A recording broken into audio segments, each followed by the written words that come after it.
Hoje eu não deixei um tema específico.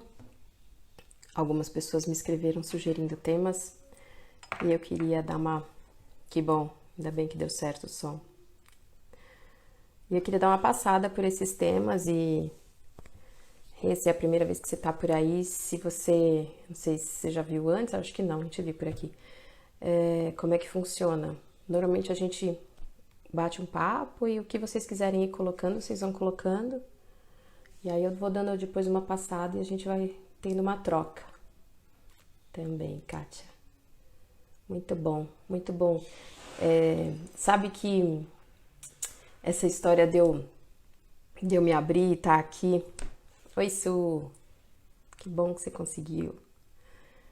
Essa história de eu me abrir para o mundo das lives, tudo, e para estar, né, me inserindo nesse universo aí. Nossa, é tão gostoso porque eu tô...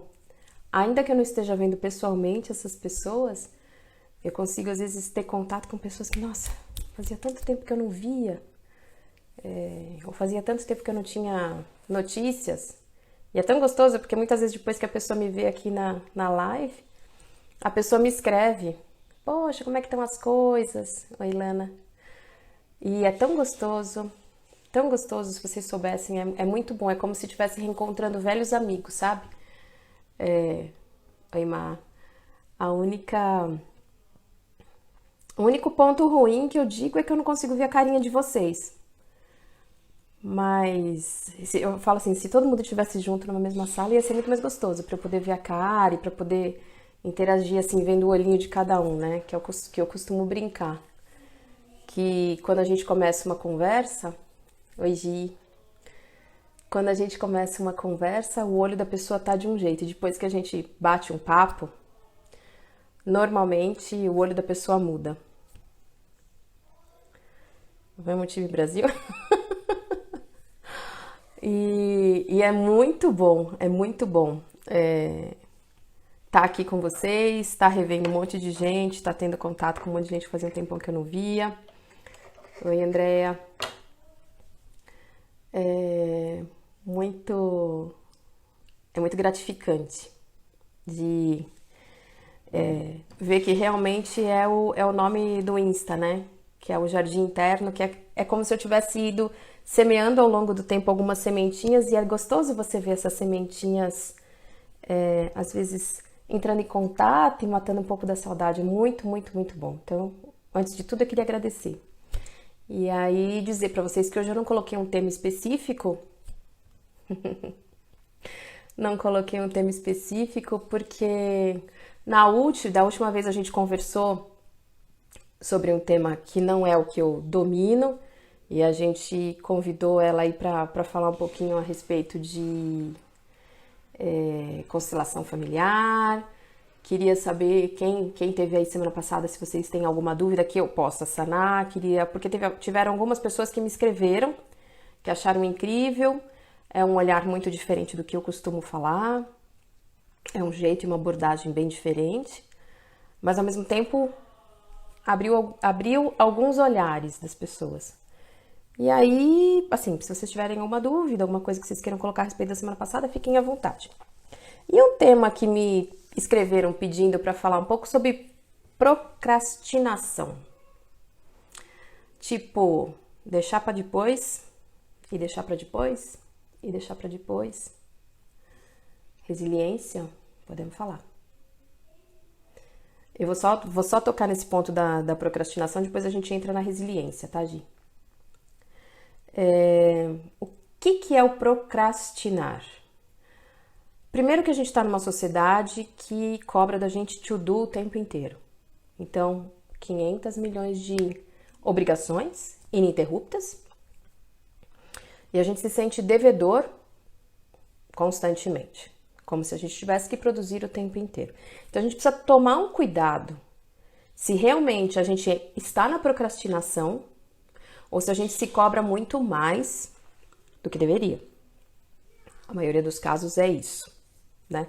Então a maioria das pessoas se cobra uma produtividade muito acima do que é um ritmo normal. Então vamos combinar e vamos entender que a gente tem um ritmo natural de produção. e de produtividade. Se a gente está nesse período que a gente está vivendo agora, principalmente, nesse estresse, ou se a gente está com alguma mudança na vida muito significativa, não adianta a gente imaginar que a gente vai conseguir produzir freneticamente com uma máquina ligada na tomada o tempo todo. Então, a gente precisa entender primeiro o termo se realmente se aplica à minha vida. Será que eu acho que eu procrastino porque efetivamente eu não consigo colocar em prática e chegar ao fim em nada daquilo que eu me proponho? Ou em algumas das coisas que eu me proponho? Ou então eu acho que eu deveria dar conta de muitas coisas, né? Então, se a gente sanar essa diferença, aí a gente parte para um outro ponto. Será que eu preciso... Oi, Lisa. Oi, Daniela. Será que a gente precisa efetivamente que as coisas estejam perfeitas para que a gente considere que aquilo está feito? Oi, Paty. Então, se eu preciso entender que uma tarefa está absolutamente concluída para que eu me aquiete, e se eu acho que essa tarefa é gigante demais, então muitas vezes eu procrastino, ou seja, eu vou deixando para depois, vou deixando para depois, vou deixando para depois. Uma tática que eu costumo falar, que nem mineiro, né? Comendo pelas beiradas. Se a tarefa é muito grande, se a gente acha, sei lá, um grande desafio que você tem, poxa, eu tenho muita vontade de estudar e ter fluência em uma determinada língua. Ah, mas isso leva tempo demais. Ah, isso, mas tem muito esforço. Ah, mas eu tenho que fazer muita coisa, mas eu vou ter que estudar demais.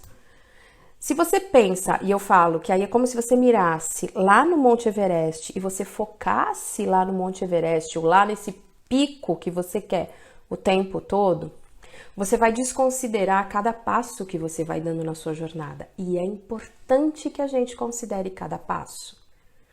Valorizar. Então, vamos imaginar nesse exemplo que eu coloquei lá de estudar uma língua. Para eu chegar a ter fluência, vão alguns anos.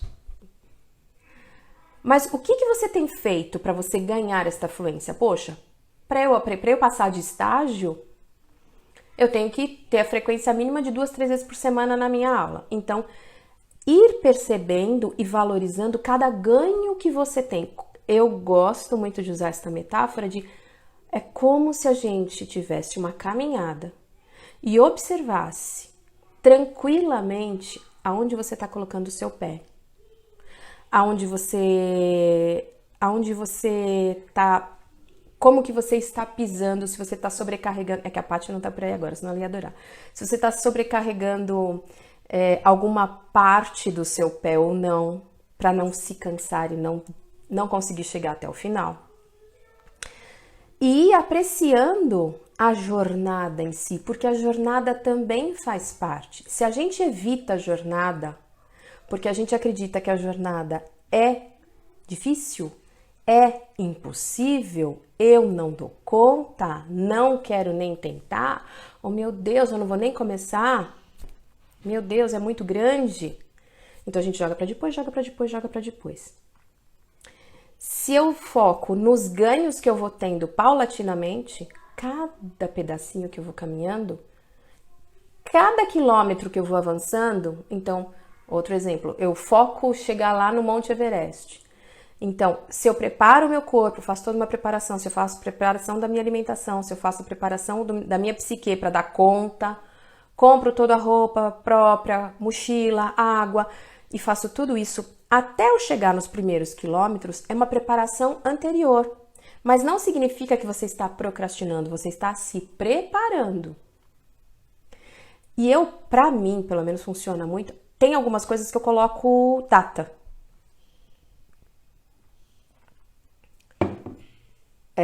Quando eu fui mudar para essa casa aqui, eu toquei uma reforma com os pedreiros sozinha. Eu tinha separado o Vitor pequenininho e toquei a reforma sozinha com os pedreiros. E nossa, os pedreiros cada dia davam uma data, cada dia dava uma data, cada dia dava uma data. E aquilo se tornou um negócio na minha vida. Aí eu falei, não, eu vou mudar, aliás, eu vou, não pus eu vou mudar até tal data. Eu falei, não, Dia 21 de junho eu vou mudar, de qualquer forma.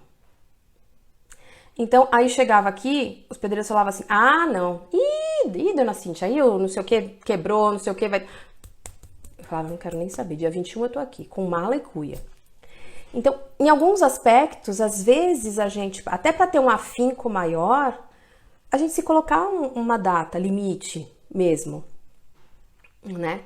E ter essa ideia de que o se proteger, às vezes, como a Gi tá falando, oi Vinícius, às vezes a gente tem medo do fracasso ou medo do que pode ter de problemas lá na frente, então a gente se protege nem experimentando. Então isso que eu queria falar, um pouco de procrastinar, então, que é um aspecto meio dúbio. E aí a Gi, para quem for entrando depois, hoje o tema é livre, tá, gente? Então, se vocês quiserem sugerir o que a gente vai trocar, fiquem à vontade.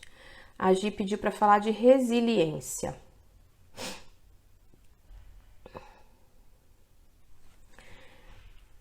Tem algum aspecto específico que você queira tocar, Gi?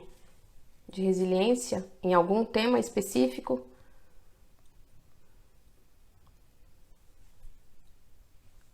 Diz para mim, só para eu ver qual é a linha de raciocínio que eu vou traçar. Se é o suportar além da conta, se é eu insistir e prosseguir. O que é resiliência na vida? A pessoa ter resiliência na vida, ela ter uma habilidade de se adaptar às circunstâncias que vão se modificando. Eu vou abordar de uma forma, Gi, se for em outro aspecto que você quiser, você vai me guiando aí, tá bom? Algumas pessoas, então, ao contrário desse procrastinar que eu tava falando, quando a gente tem que se colocar, às vezes, um foco. O Vinícius, que tá por aí também, ele gosta muito de corrida. E algumas pessoas têm muito isso também de objetivo de colocar quantos quilômetros eu vou correr, como que vai ser, quanto que eu vou conseguir chegar. Isso para não procrastinar. Mas a resiliência dentro da vida da gente, às vezes, é a gente se adaptar a algumas circunstâncias que não estão tão legais assim. Que não são resiliência ou conformismo. Maria Luísa. Que não são exatamente de acordo com o que eu gostaria que fosse. Vamos imaginar isso tudo que a gente está vivendo agora. A vida não está do jeito que a gente gostaria que tivesse. Eu posso me rebelar ou eu posso exercer a minha resiliência. Eu posso ver o que é que eu consigo tirar de bom para a minha vida, dentro das circunstâncias em que eu estou. E tem uma diferença que a Maria Luísa está perguntando, né? Resiliência ou conformismo? A resiliência é você, exatamente isso que a gente está falando, se adaptar em qualquer lugar para sobreviver. Mas tem mais ou menos. A resiliência, ela tem um limite. Porque se eu me adapto a qualquer circunstância que a vida vai me colocando, eu me conformo. Aí eu me adapto demais. A gente tem que ver uma coisa, se a gente se torna um camaleão, em que a gente se adapta, apesar da gente perder a nossa cor, da gente perder a nossa identidade. Ou se eu estou me adaptando às circunstâncias para eu deixar de sofrer. É aquela história que a gente sempre fala que é o carvalho e o bambu. O carvalho, apesar daquela árvore enorme, linda, maravilhosa, aquele tronco gigantesco, numa grande chuva de vento, tempestade, ele não dá conta. Ele quebra no meio. Valores muito certos, a vida tem que ser assim, se não for assim eu não dou conta, se as pessoas não reagirem assim eu não tolero. É isso, é o carvalho. Quando eu penso na perspectiva do bambu, que aí o bambu é se adaptar a esse movimento da chuva, do vento, do trovão, ele consegue às vezes se curvar, se adaptar àquele ambiente e mesmo assim ele continua sendo um bambu. Então, para mim, a resiliência, primeiro de tudo, para eu ser resiliente, eu tenho que ter um autoconhecimento. Porque se eu não me conheço, eu não consigo me adaptar ao ambiente. Eu me subjugo ao ambiente. E aí vem o que a Luísa acabou de falar, que é o conformismo. Então, eu me conformo às circunstâncias. Agora, se eu tenho esse autoconhecimento e eu percebo as circunstâncias, o que vai acontecendo na minha vida, no meu dia a dia, eu falo que são pequenos professores, tudo o que acontece na vida da gente, se a gente encarar como pequenos professores ou grandes professores, a gente sempre está aprendendo. Mais um jeito de funcionar, mais um jeito de falar, mais um jeito de compreender. E isso para mim é resiliência. É como se a gente carregasse uma mochila nas costas com as aprendizagens da nossa vida. Quando a gente é criança, você tem uma pequena bagagem. E aquilo faz sentido para você. Conforme a gente vai ficando mais velho, a gente tem que parar, abrir aquela bagagem, dar uma reorganizada, porque tem alguns valores, às vezes, das crianças que não vão funcionar na adolescência, reorganiza e foca na próxima etapa. E aí vive. Mas se eu não paro para dar estas pausas, eu vou vivendo atribuladamente. E aí eu me perco. Então, ao invés de eu viver na resiliência, em que eu me adapto aos ambientes, às vezes, que eu acho que são desfavoráveis, e acabo perdendo a oportunidade de crescer. Ah, a Paty acabou de entrar. Tava falando de você, Paty Cordeiro. Tava falando do pé no chão. Se você estivesse aqui para escutar, eu falei que você ia curtir de saber. Era isso, Gi. Vê se sanou aí o que você queria dizer. Deixa eu ler agora o que a Paty colocou aqui. A Paty Ferraz. Sim, percebo que muitas vezes as pessoas conquistam muitas coisas, mas têm dificuldade em valorizar o que conquistou, porque acham que não são merecedoras. É verdade. Até elogio. Vocês já viram aquelas pessoas que às vezes você vai elogiar e a pessoa assim diz, imagina. Você fala assim, nossa, que bolo delicioso que você fez. Imagina, nossa, como você tá bonita hoje. Ah, é a roupa. Nossa, mas você tá com um olhar tão brilhante hoje.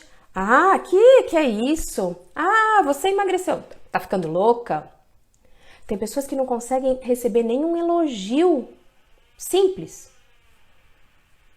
Por que essa pessoa não consegue receber um elogio simples? Se ela não consegue o simples, que dirá o grande, né?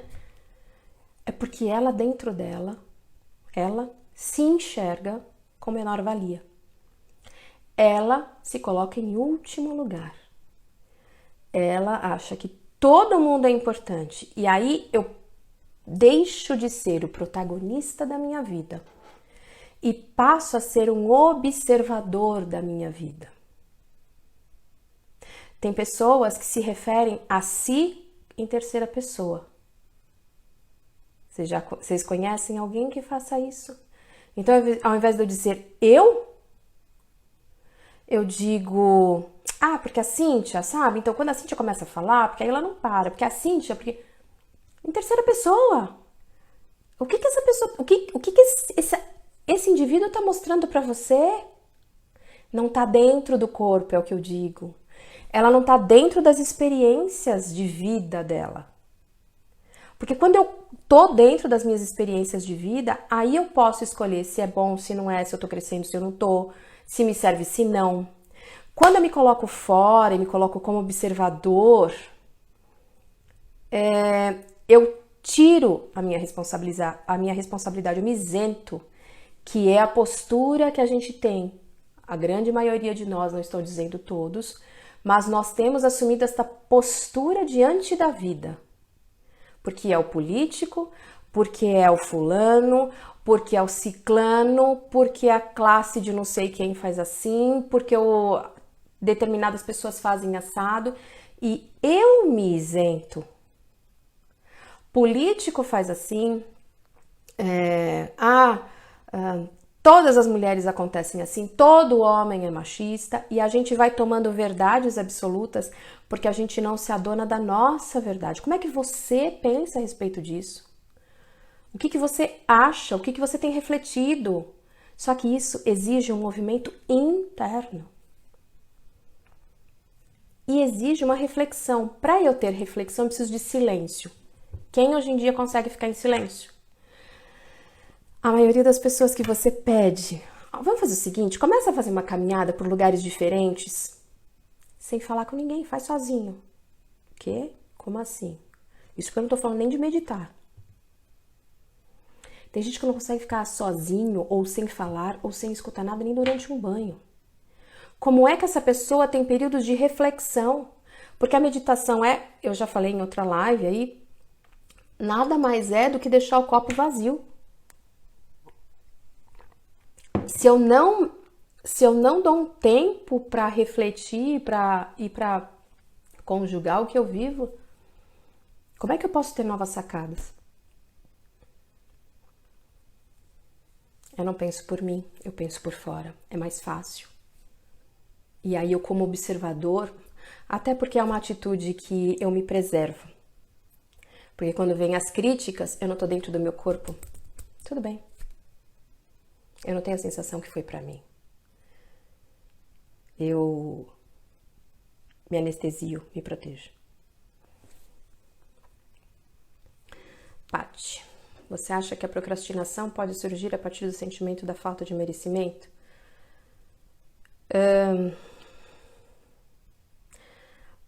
Em alguns aspectos pode. Tem gente que procrastina a vitória, o sucesso, procrastina conseguir determinados pontos na vida, mas nem sempre o procrastinar necessariamente é uma falta de merecimento. Às vezes está ligado com outras crenças limitantes. Por exemplo, o procrastinar pode estar ligado com a crença de que dinheiro é sujo. Como assim? Se você tem uma carreira exponencial e você acredita, pelo jeito que você foi criado, pelas coisas, não vamos julgar, mas pelas coisas que você foi criado lá dentro de você, você acredita que o dinheiro traz infelicidade ou que o dinheiro é sujo. Eu não atendi nenhuma nem duas, eu já atendi algumas pessoas que pensavam assim. Isso faz com que eu tenha atitudes procrastinatórias, mas que estão baseadas, às vezes, não na falta de merecimento, mas porque o dinheiro é sujo, porque o dinheiro não vale, porque o dinheiro não traz felicidade, por consequência, o dinheiro traz infelicidade. Então eu fujo disso, eu quero ser feliz. E aí é o cachorro correndo atrás do rabo. Entende?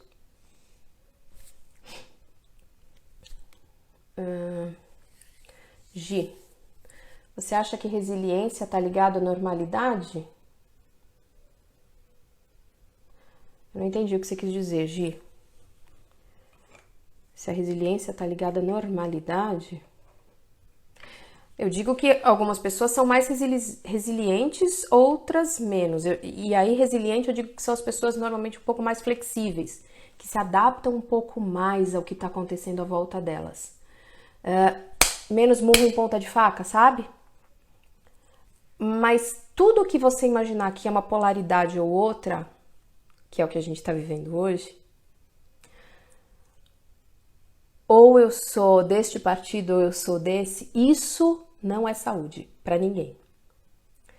Ou eu tenho que ser absolutamente certo sempre, ou eu estou sempre errada. Ou eu procrastino sempre, ou eu tenho que chegar até o fim todas as vezes. Todas as vezes que a gente pensar nisso, nas polaridades, isso não é saúde. Saúde a gente consegue o tempo todo? Não. Mas saúde emocional é a gente tentar se manter em equilíbrio. Em algumas vezes, eu não consigo dar conta de chegar lá no fim do meu objetivo e tudo bem. E outras vezes, eu vou até o fim, custe o que custar, e vou, e seja o que for. Então, mas para eu perceber se eu tô num equilíbrio, eu preciso me observar. Entende? Márcia.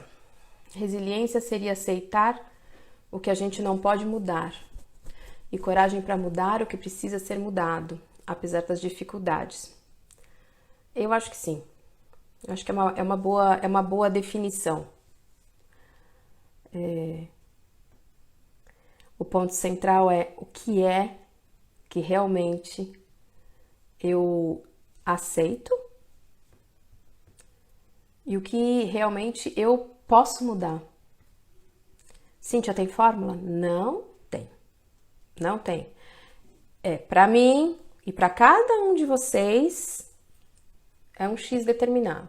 Tem pessoas que odeiam pegar trânsito todos os dias porque moram longe do trabalho, que moram em outra cidade, porque acontece isso, porque acontece aquilo. Outras pessoas toleram um pouco mais. Então, resiliência é eu me adaptar. Se para mim é um preço muito alto eu continuar morando muito longe do meu trabalho e eu pago um preço gigantesco emocional todos os dias, porque eu tenho que ter esse trajeto e o sofrimento é maior do que eu me adaptar, então me adapto. Agora, se eu insisto e continuo naquela atitude de reclamação, aí sim, deixa para depois. É abandonar. É desistir antes de tentar. Toda mudança é fácil? Não. Se você estiver dentro de um barco e você quiser mudar a direção desse barco, você vai ter que fazer uma força. Se você quiser remar no mesmo movimento que ele já estava vindo, é muito mais fácil do que se você quiser alterar para qualquer lado ou inverter a direção. Mas se para você faz sentido, se dentro do teu coração grita, mas para escutar o teu coração você precisa de momentos de silêncio, de momentos como esse, de você se questionar, faz sentido isso ou não? Para mim, não tem fórmula mágica. Somos indivíduos únicos, com experiências únicas. A gente não tem 2 dedos com digitais iguais. Então, eu tenho 6 filhos. Vou colocar todos os meus filhos na escola X, porque se eu dei a mesma oportunidade para o primeiro filho, eu vou dar a mesma oportunidade para todos os filhos. Isso é certo? Não. Isso é não se adaptar. O que é o ideal? Como é que esta criança reage nessa escola? Como é que a segunda criança? Como é que a terceira criança? Como é que a quarta criança? É você olhar o indivíduo. E se a gente cai naquele ponto que eu gosto de falar, se a gente imaginar que nós somos crianças internas, que nós temos a nossa criança interna morando dentro de nós, o que é que faz sentido para você? Você vai continuar morando onde você mora, porque é uma delícia morar onde você mora, e se sujeitar pela distância? Ou não aguento essa distância e vou me mudar para mais perto do meu trabalho? Porque toda escolha implica, em alguns aspectos, abre mão de algumas coisas e ganha outras coisas. Não dá pra gente escolher todas as opções acima. Sempre.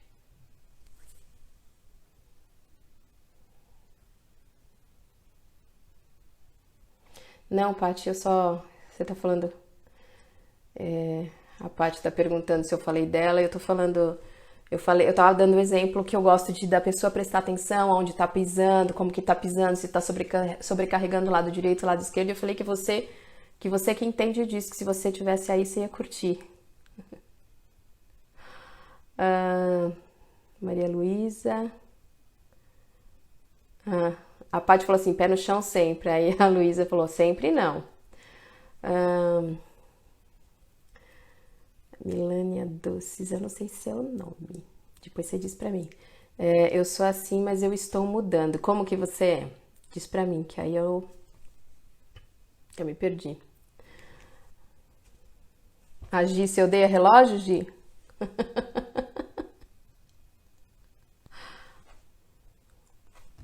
Luísa, Pelé e Edson? Não entendi também. É o foco que você tá falando, Luísa? do foco do Pelé, de chegar aí determinado. Se vocês assistirem, por exemplo, no Netflix, tem o filme do cara lá do McDonald's.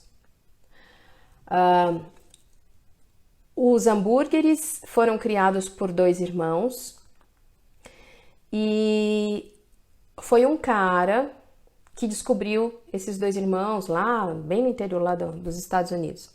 Esse cara tinha uma ideia de que ele teria sucesso a qualquer custo na vida dele. E aí desenrola o filme.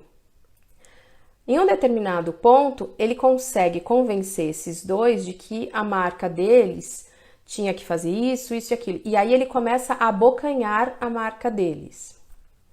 O McDonald's é um bom exemplo de foco extremado.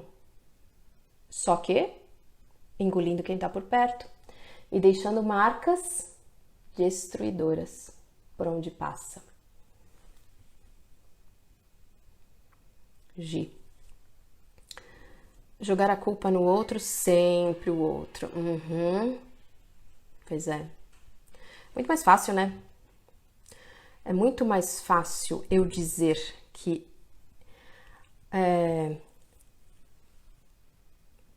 vou chocar algumas pessoas, mas porque eu sou mulher, eu tive menos oportunidades. Ou porque eu sou homem, eu não tenho facilidade em colocar os meus sentimentos. Ou porque... E eu colocar a responsabilidade num... quase como se fosse... E a gente coloca a responsabilidade, eu digo, a responsabilidade não é numa pessoa que a gente coloca num sujeito indeterminado, veio a palavra. A gente coloca a responsabilidade nesse sujeito indeterminado, é muito mais fácil, né? Muito mais fácil. Porque quando é quase aquela atitude da criança, né? A criança vai lá, derruba o copo de água, tá aquela meleca e fala assim, não fui eu. É isso. Quem foi? Tava só você aí. Não, não fui eu, não fui eu. Foi alguém, foi alguém, foi alguém. É isso que a gente faz na vida da gente. Só que essa atitude, quando você se exime da responsabilidade pela meleca que tá a sua vida, pelo copo de água que você tem derrubado na tua vida, é você que paga o preço, não é o outro. Não é o outro. Então, tem a diferença também, né, que eu gosto de falar, a diferença de culpa e de responsabilidade. A culpa é a maior âncora que a gente pode ter na vida da gente.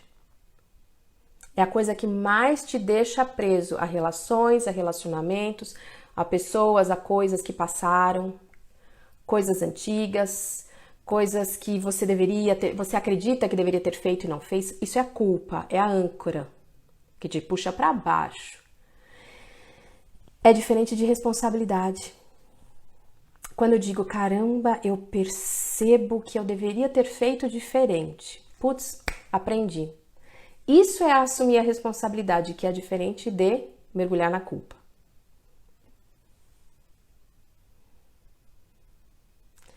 Luísa, delícia, amo? Não entendi. Priscila. Gabi. Gi. Tipo, ser resiliente porque a gente acha que é normal a situação. Ah, então. Por isso que é importante o processo terapêutico ou o processo de autoconhecimento. Então, toda vez que eu falo processo terapêutico, eu gostaria que vocês escutassem que não é só um processo psicoterapêutico, tá bom? Porque não necessariamente precisa ser com um psicólogo para você se conhecer. A gente pode usar qualquer circunstância da vida. Tem muita gente que não tem condição de ter um processo psicoterapêutico e mesmo assim, às vezes a pessoa é simples, às vezes a pessoa é iletrada, mas a pessoa se conhece profundamente. Conhecer-se é capacidade de observação do mundo interno. A gente tem perdido isso via de regra porque nós não nos proporcionamos pausas no nosso dia a dia. Isso eram coisas que nós tínhamos lá, meus avós, bisavós, em que a gente ficava sentado na rede, olhava para nada e dava tempo de pensar, refletir, reorganizar. Hoje a gente é cobrado para a gente produzir ininterruptamente. E aí, quando eu sou cobrado para produzir ininterruptamente, eu sou exposto a algumas situações em que eu acredito que aquilo é normal. Nossa, mas não é normal? Poxa, o único emprego que eu tive foi esse. O cara sempre me tratou como um lixo. Não é normal isso? Nossa, mas relacionamento não é isso? Quer dizer, eu cresci numa casa que pai e mãe brigavam o tempo todo, eu caso, tenho um relacionamento de briga o tempo inteiro. Isso não é normal? Quantas pessoas percebem que vivem realidades distorcidas? Porque vamos combinar que não existe normal ou anormal, mas existem realidades que me provocam dor, que me provocam tristeza, que impedem o meu crescimento. Qual é a maior qualidade que a gente busca dentro da gente? O que é ser feliz? Vocês já se perguntaram? O que te faz feliz? Quando que você se sente feliz de verdade? Quando é que você sente o seu coração pulsando? Quando é que você sente que o seu coração, nossa, hoje foi demais, hoje foi incrível? Quando você é você.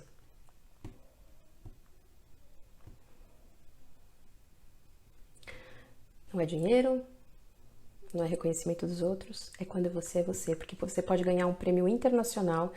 E se vocês lerem reportagens e entrevistas de alguns artistas por aí, às vezes a gente vê artistas tops que recebem prêmios internacionais, ovacionados, nossa! E eles acham que deveriam ter feito assim, que deveriam ter feito assado, que deveria ter sido muito melhor, que não foram bons o suficiente. Então, o que é? O que é a felicidade? É você estar bem com você. Você está tranquilo? Você é você? Você tem liberdade para ser você? Ou você se disfarça? Ou você se camufla? Você se esconde?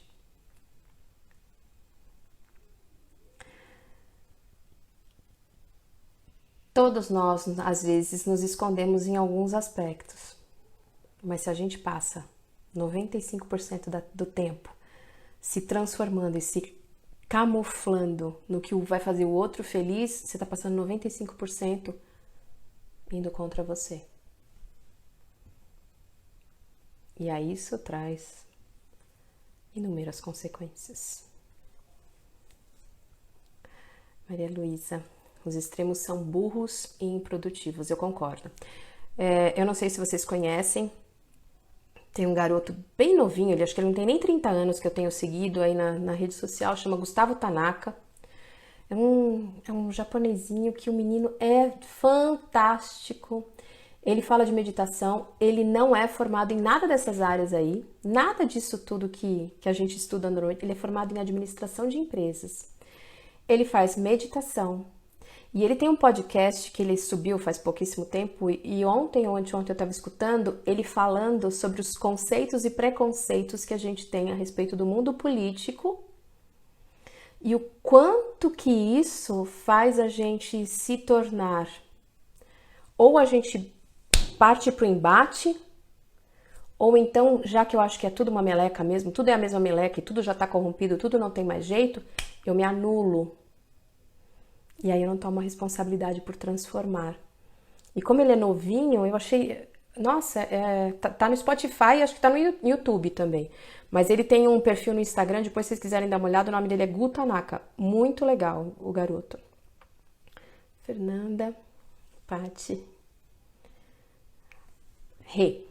Procrastinação também tem a ver com você achar que não é capaz no seu objetivo? Muitas vezes, Rê. Muitas vezes. Porque é como se eu imaginasse, que, nesse exemplo que a gente estava dando, né, do pico do Everest, eu acho sempre que o pico do Everest é para os outros. Eu não vou ser capaz. Eu não vou dar conta, não, eu vou ter que preparar meu pé, meu joelho, minhas costas, meu isso, meu aquilo, eu vou ter que comprar roupa, eu vou ter que me adaptar, eu vou ter que aprender a respirar de maneira diferente, eu vou ter que comprar toda a roupa, eu vou ter que carregar água, e quantas milhões de coisas que eu tenho. A gente pensa em em todos os milhares de problemas, de pedras gigantes que a gente pode encontrar no caminho, antes da gente colocar o primeiro pé na estrada. E aí, quando eu paro antes de tentar iniciar o primeiro pé na estrada, depois o segundo, depois o terceiro, eu acredito, eu não vou dar conta. Não vou conseguir. Muitas vezes eu não mereço. Eu não mereço ser feliz. Eu não mereço conseguir isso. E aí vira uma bola de neve, né? Porque, nossa, eu queria tanto ter chegado lá no Pico do Everest e não consegui. Ai, minha vida é isso. Ai, agora eu quero esquiar lá não sei aonde. Ah, mas eu não consegui ir pro Pico do Everest. Não dei conta. Também não vou esquiar.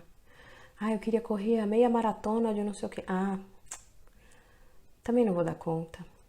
Ah, eu queria ter aprendido inglês com fluência, eu não consegui. Tem gente que se intitula assim: nada do que eu começo na minha vida, eu termino. Olha a crença limitante que é isso. E como eu acredito, é quase como se uma parte minha, porque aqui dentro a gente tem várias partes nossas, vamos lá rememorar e relembrar o Divertidamente, né, o filme. A gente tem várias partes nossas, umas que jogam a favor do meu time, que quer que eu chegue lá no Himalaia, no Everest, seja onde for, que faz todo o esforço para. Mas eu tenho alguns personagens internos, ou algumas subpartes, algumas subpersonalidades nossas, que jogam contra. Então, ao mesmo tempo que, eu queria tanto, tem outra parte que fica falando dentro de você, e nem começa, nossa, mas vai ser um esforço, nossa, mas pra que isso? Nossa, mas não sei o que, nossa. E aí, então, ao invés de você ter um time dentro de você que joga todo mundo coeso, lutando por um mesmo objetivo para que você floresça, para que você consiga tudo de bom, para que você tenha sucesso, para que você fique feliz, para que você tenha liberdade de expressão, então começa uma briga interna. E diante da briga interna, eu não vou para lugar nenhum. Porque se a minha criança tem medo de se expor, ela me puxa para trás. Se o meu adulto tem vontade de se arriscar, ele vai puxando para... Vocês conseguem imaginar? É como se fosse aquele cabo de força, né?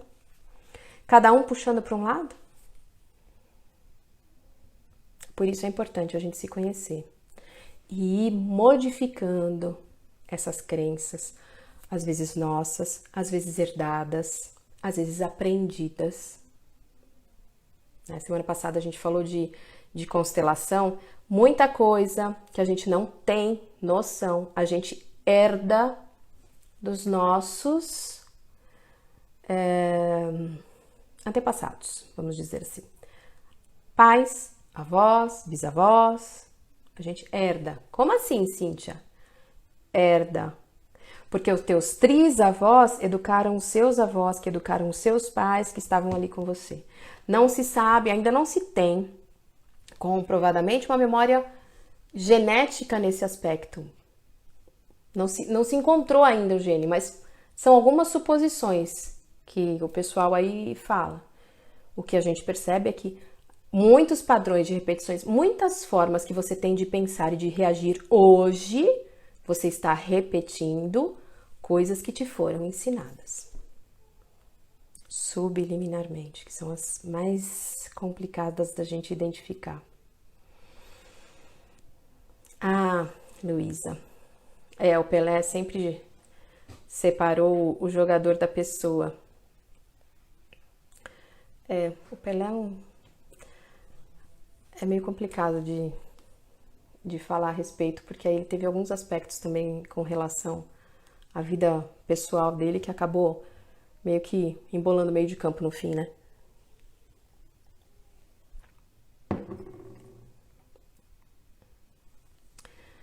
Maria Luísa, caminhar só.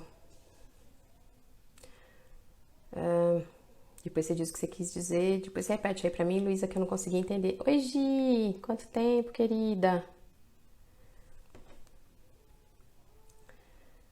Te ouvir hoje caiu.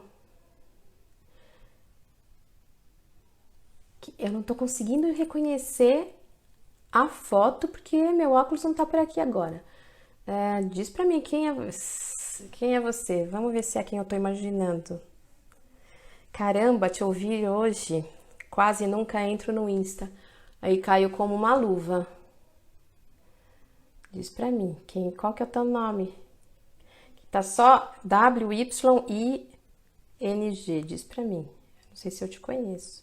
Porque tem muita gente que tá entrando, eu não consigo. Às vezes eu não consigo identificar o nome, gente. Desculpa, tá? Fernanda, super interessante. Denise. Vanessa. Renata. Hoje foram temas variados. Ah, não. Desculpa, querida. Eu achei que fosse outra pessoa que eu conheço e que o sobrenome, o nome é parecido com o teu, por isso que eu fiquei com receio de falar. Seu segundo nome é Paula, prazer. Eu achei que fosse uma pessoa e eu falei, se eu não cumprimentá-la, porque faz muito tempo que eu não vejo essa pessoa, e aí eu fiquei receosa de cumprimentar e não ser. Mas prazer.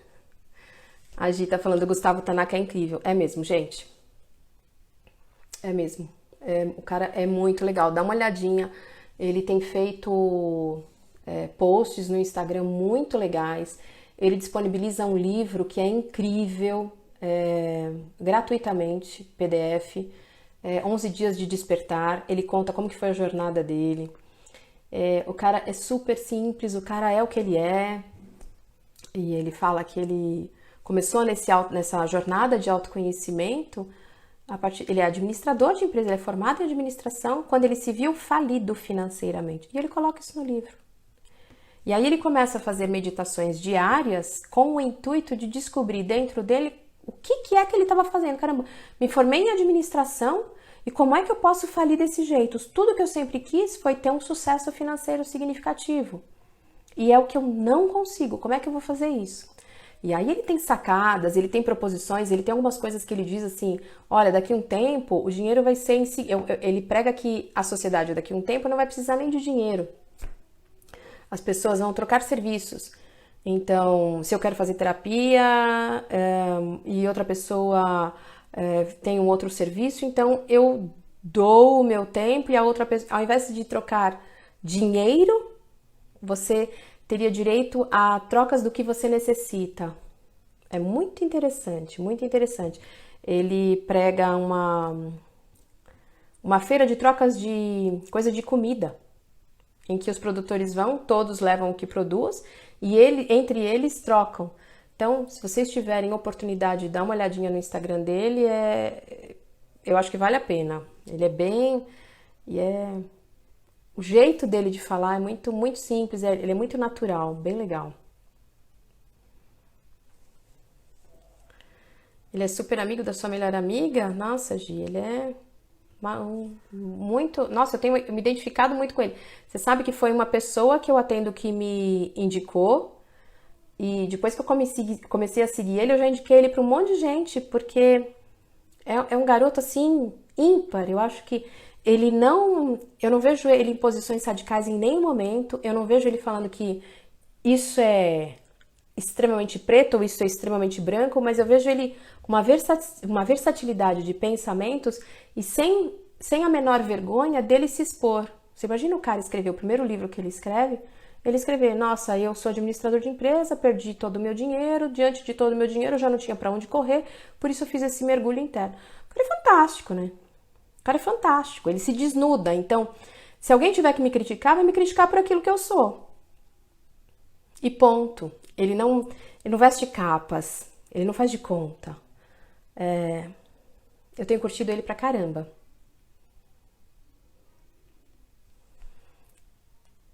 Que bom que você tá gostando, o prazer foi meu, tá sendo muito bom te ouvir. Que bom que você tá curtindo. Oi, Marina, tudo bom? Eu tava falando aqui no começo que é muito gostoso, né? É um jeito muito diferente do que eu tô acostumada, porque eu, como hipnoterapeuta, eu não sei se vocês sabem, hipnoterapeuta não é mágico. Hipnose, a gente é muito observador. Você observa as reações do outro. Então você observa quando o outro toca num determinado assunto, se fica inquieto ou não, se fica incomodado, como que tá a respiração. Você lê objetivamente o que ele inconscientemente vai trazendo, muitas vezes na respiração, ou no corpo, ou nos assuntos, ou encadeamento de pensamentos. Gi, eu e minhas lives hipnóticas, pois é. Mas é meu jeito de falar, não consigo falar de outro jeito. E é uma habilidade que a gente vai tendo que, por exemplo, quando eu converso com as pessoas, é muito tranquilo, é uma habilidade que eu fui desenvolvendo. E eu não sei se eu já não tinha isso antes, porque eu desde pequena eu tenho essa facilidade das pessoas confiarem para mim em segredos que às vezes não contam para ninguém. Então a pessoa já chega, às vezes, gente, é fila de banco, fila de farmácia, aonde for, a pessoa chega me contando coisas como se eu fosse íntima, sem me conhecer. Não é raro isso. Às vezes eu vou a festas com meu marido, às vezes Antônio. No começo ele ficava besta. Porque às vezes eu tô sentada numa mesa e sendo uma pessoa que eu nem conheço, chega no fim da festa, eu conversei o tempo inteiro com aquela pessoa e a pessoa me conta a vida toda. Eu tenho essa facilidade. E foi um grande desafio me lançar em lives, primeiro, porque eu não teria a oportunidade de ver a carinha de vocês, né? E é um tatear o tempo inteiro. Então, essa troca de vocês escreverem, eu poder ler, a gente poder trocar, isso é muito nutritivo para mim. Então, isso é um grande ganho para mim. Eu acho que assim, nesse sentido, a quarentena para mim foi excelente, porque para falar diante de muitas pessoas e diante de telas, eu me sentia muito desconfortável. Tanto que se vocês verem as primeiras lives lá das primeiras semanas, eu tô bem desconfortável. Agora, hoje, eu já sinto mais, mais natural, sou eu. E eu acho que eu tô conseguindo ter essa pegada de perceber o que é que vocês estão tocando no assunto e o que não. Então, isso tá sendo muito gostoso, apesar de eu não conseguir ver a carinha de vocês, que pra mim é uma grande perda. Eu gosto muito de observar o olho da pessoa. Eu digo que o olho é muito mais importante do que a pessoa diz. Então, se vocês puderem começar a observar mais os olhos das pessoas, do que elas estão dizendo para vocês, imagina que as pessoas estão no mute. Aliás, isso é excelente para relacionamentos abusivos, tá? Imagina que a pessoa tá no mute, você não tá escutando nada, então abaixa o som. Cíntia, como isso? Imagina que você conseguiu abaixar o som do teu ouvido. E que você não tá escutando nada do que a pessoa tá falando. Observa os olhos e como a pessoa reage. Eu garanto para vocês que vocês vão se surpreender. Garanto. Deixa eu ler aqui. Gi. Gi, você acha que eu não sei, né? Mas eu sei. Pois é, mas acontece que é o meu jeito. Tem jeito. Até o meu jeito de falar, né? Você sabe que eu tenho até me questionado umas lives atrás, aí o pessoal andou falando sobre dormir mal, né? Que tem sido uma queixa meio recorrente. E para quem eu tenho intimidade, para quem eu conheço tudo, eu passo alguns exercícios. Mas eu tô me questionando, eu não sei, talvez a próxima semana eu tô pensando de fazer um exercício de relaxamento com vocês. Vamos ver se vocês curtem a ideia, se for o caso. Aí talvez quem não me conheça perceba o que é hipnose, que a hipnose nada mais é do que você focar no seu estado interno, no seu mundo interno. O meu olho diz uma coisa e a sua boca diz outra. O seu olho diz uma coisa e sua boca diz outra. O meu olho diz tudo, Gi, não precisa dizer mais nada.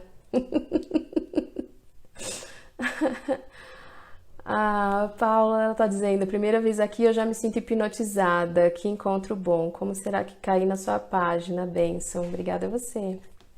Como eu não acredito em acaso, e quem já me conhece sabe, eu acho que quando a gente tá buscando algumas respostas, a gente encontra. Como eu encontrei o Gustavo. Ah, não o meu, mas o das pessoas, Gi. Como eu caí no do Gustavo Tanaka. As coisas caem de bandeja. Quando a gente está buscando algumas respostas, se a gente tiver olhos abertos, a gente enxerga, porque o universo traz a resposta. O X é que às vezes a gente quer a resposta que a gente quer ouvir. Então, a conexão é com você. O que você precisa para a tua vida? Nossa, eu preciso dar um rumo na minha carreira profissional. As coisas começam a cair para você. Se você estiver disponível a escutar. Se você estiver disponível a observar. Se não, você reluta, foge, muda o canal e acha que o problema é dos outros. Que não é com você que está falando.